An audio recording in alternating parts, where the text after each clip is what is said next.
graduation when I was 25, and no, that wasn't last year. It was actually 11 years ago.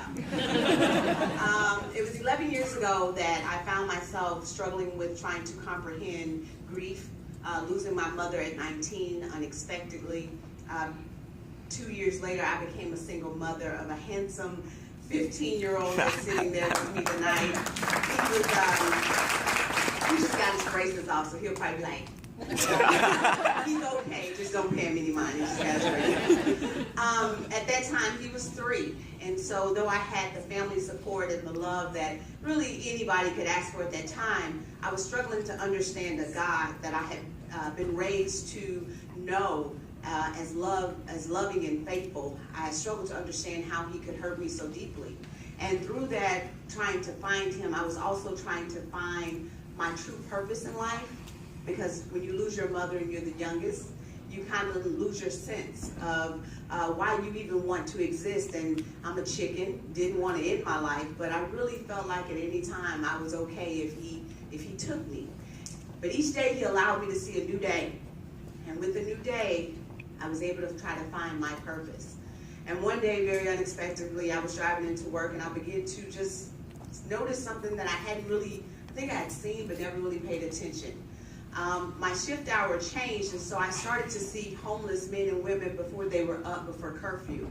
So instead of seeing a guy on the street asking for $1, I saw a man with his feet hanging out of a box. I would drive and I would see a mother in a doorway snuggling her baby. And when you're leaving a house where you have a 3-year-old who wants for nothing because you have support, and you go to a job that pays you, you wonder, what did you do so special to be saved from that?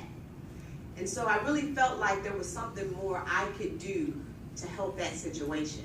So I engaged with my family and friends and I said, hey, listen, y'all know I don't have a whole bunch, but I got y'all. So how about we feed the homeless? How about you guys give me this stuff and I'll take it out? I said, I really feel like God is calling me to help the homeless. And that's what I started to do. It was outside of my comfort zone. I grew up here in Belleville. I graduated from Belleville East, Lancers. Graduated from Belleville East, so you know that there wasn't homeless. Homelessness was not anything that we were aware of or in our community. So I was outside of my comfort zone. And anything about God, you know that if you're comfortable, he's going to make you uncomfortable. So our first time going out, I was ready to go. I had all the blankets. I had made 1,000 sack lunches. I had gotten 6 people together that believed in what I was doing, and we were going out there, and we were going to feed the homeless in our cars, and we were going to do this, and we were going to find, I was on a mission to find anybody that had a duffel bag and a skull cap on. So I was running up on you, like, you want a bag? And they were like, no, I'm on my way to work. What's wrong with you? I am serving the Lord with gladness, okay? So here we are, we're going, and we get to something. I'm nervous. We in East St. Louis.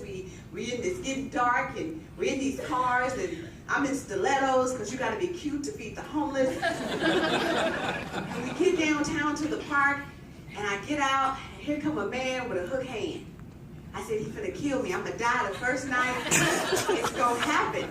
I was so terrified. I could not believe God would pull me out. I'm already empty and hurt. I don't have a purpose. Now you're gonna kill me with the man with the hook hand? This is how it happens.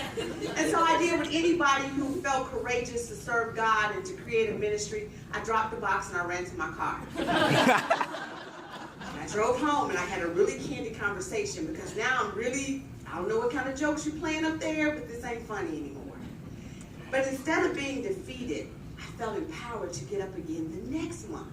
So I spent the next 30 days tweaking what could be different. Maybe we should start taking some guys with us, because the man with the hook hand was after me. I know it, even though he didn't catch me.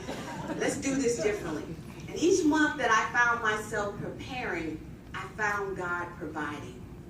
And what started as an outreach, a once-a-month organization, has now grown into a nonprofit organization that serves women and men and children daily. Each day we strive to empower women and children to look beyond their circumstances. We try to empower them to understand that everything is temporary. So we're located at 6609 West Main, and we were recently blessed to expand to not only 6609, but 6611 and 6607. So we now create a campus to where we're working on bringing therapy into it. The therapist is really cool, by the way. She just, that's me. I'm new at it, so I'm like really excited to brag that I'm a therapist. Because I believe that if you're going to really reach people, you got to be educated. You got to be prepared and ready to reach them. So we still do our outreach every month. It's called Compassion Day. And it's the one day of the month where we go out and we feed the homeless. But instead of just creating Compassion Day monthly, we create Compassion Day every day.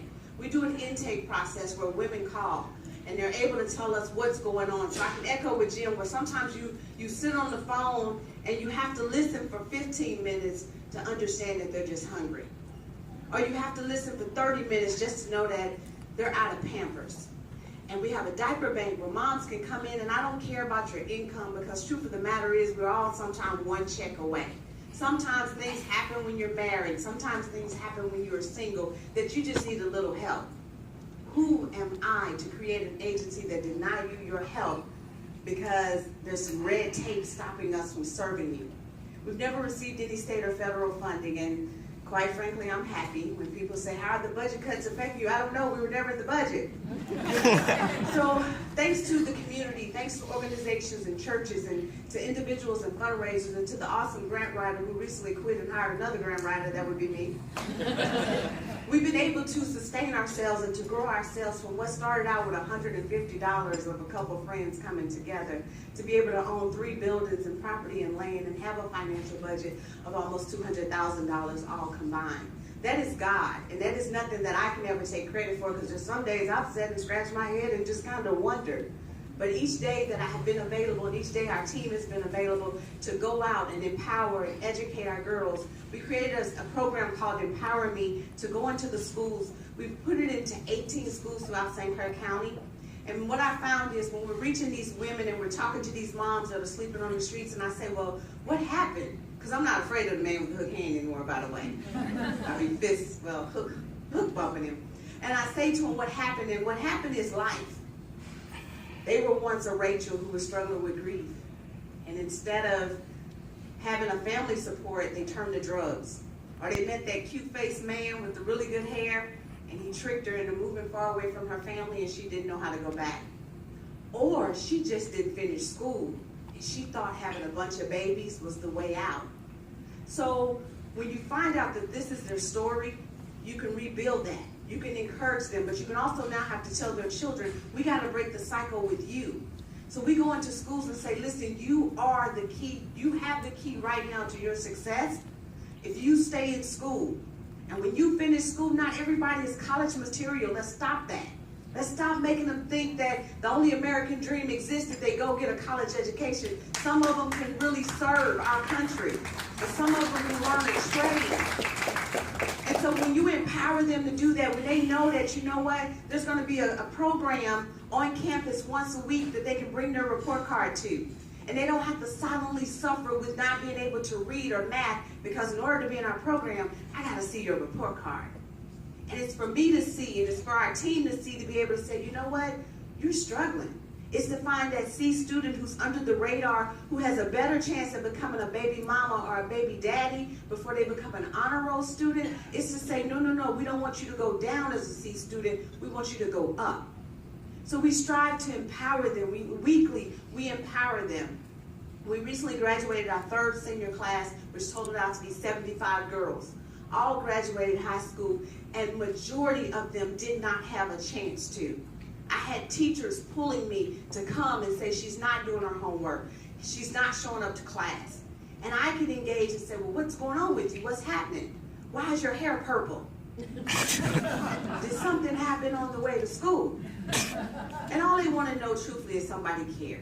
And so what we do is really the root of what we are. We are Project Compassion. We are structured to say we are here, what's going on?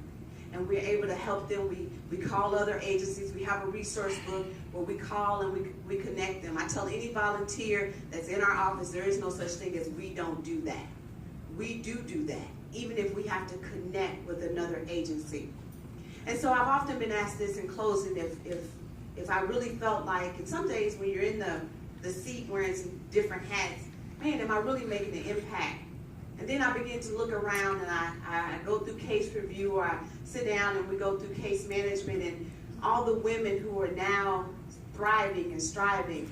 The mom who gave her baby up for adoption in Iowa and ended up looking at the baby and decided to bring her baby back to Illinois. They went from the airport to Project Compassion. We were the last call because everybody had kind of closed or weren't answering their phone for the day, but either way she made it to us. The baby was in no car seat and was 3 days old. Who puts a 3-day-old baby on a plane because you don't want to give it up?